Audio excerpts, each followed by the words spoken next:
भारत और विश्व इतिहास में 31 अगस्त का खास महत्व है, क्योंकि इस दिन कई महत्वपूर्ण घटनाएं घटीं जो इतिहास के पन्नों में हमेशा के लिए दर्ज होकर रह गईं। दरअसल आज के ही दिन अमेरिकी शहर डेट्रॉयट में रेडियो पर पहली बार समाचारों का प्रसारण हुआ था।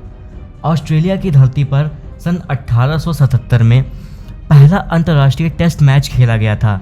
ये मुकाबला मेज़बान ऑस्ट्रेलिया और क्रिकेट को जन्म देने वाले इंग्लैंड के बीच हुआ था।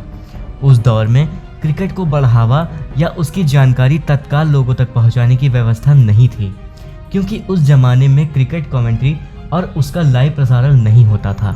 सन 1922 में पहली बार ऑस्ट्रेलिया में चार्ल्स बैनरमैन की याद में हुए एक मुकाबले में कमेंट्री हुई थी। सिडनी क्रिकेट ग्राउंड में हुए मुकाबले में लियोनेल वॉट ने कमेंट्री की थी। सन 1927 में बीबीसी ने इंग्लैंड और वेल्स के बीच हुए रग्बी मुकाबले की कमेंट्री कमेंटेटर टेडी वकेम से करवाई थी। वकेम ने इसके बाद फुटबॉल, टेनिस और उसी वर्ष न्यूजीलैंड और एसेक्स के बीच हुए क्रिकेट मुकाबले में कमेंट्री की। रेडियो कमेंट्री का पहला प्रसारण 11 जून 1927 को इंग्लैंड के प्रसिद्ध क्रिकेट स्टेडियम लॉर्ड से किया गया था। लॉर्ड के ऐतिहासिक मैदान में 11 जून 1927 को मिडिलसेक्स और नॉटिंघमशायर के बीच 3 दिवसीय मुकाबले का आंखों देखा हाल रेडियो के माध्यम से प्रसारित किया गया। इंग्लैंड के पूर्व क्रिकेटर पेल वॉर्नर दुनिया के पहले रेडियो कमेंटेटर बने।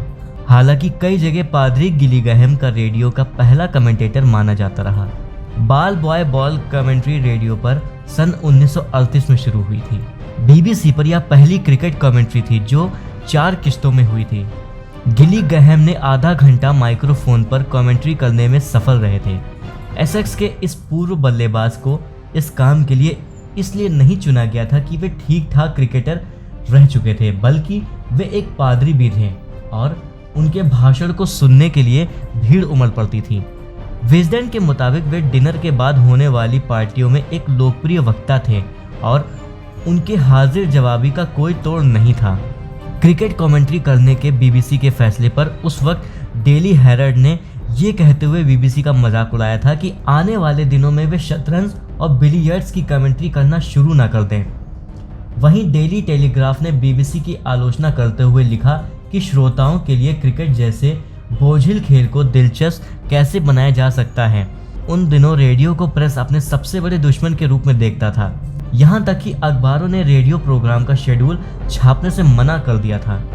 वहीं ऑस्ट्रेलिया में रेडियो पर क्रिकेट मैचों के बारे में कार्यक्रम खासे लोकप्रिय हो रहे थे, जिनमें क्लेम हिल जैसे पूर्व दिग्गज क्रिकेटर मैच के संक्षिप्त वर्णन पेश किया करते थे। बीबीसी ने नया प्रयोग करते हुए पादरी गिलीगहम से क्रिकेट कमेंट्री करवाई। वहीं क्रिकेट प्रेमियों के बीच पेल वॉर्नर एक जानी पहचानी आवाज बनने लगे थे, जिसे देखते हुए स्थानीय स्टेशनों ने भी ऐसा करना शुरू किया। हालांकि अखबार क्रिकेट कमेंट्री पर हमला बोलते रहे, क्योंकि श्रोताओं के बीच कमेंट्री लोकप्रिय होने लगी थी और वहीं से लोगों की एक अच्छी पहचान मिली। वहीं दूसरी ओर 1919 को अमेरिकन कम्युनिस्ट पार्टी की स्थापना हुई।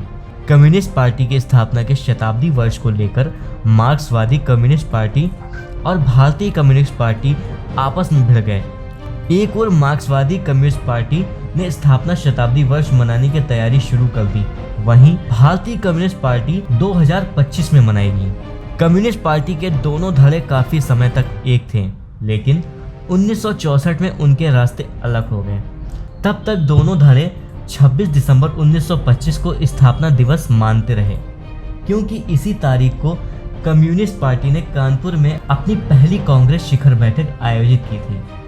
इसी बैठक में कम्युनिस्ट पार्टी ऑफ इंडिया के गठन का प्रस्ताव पारित किया गया था।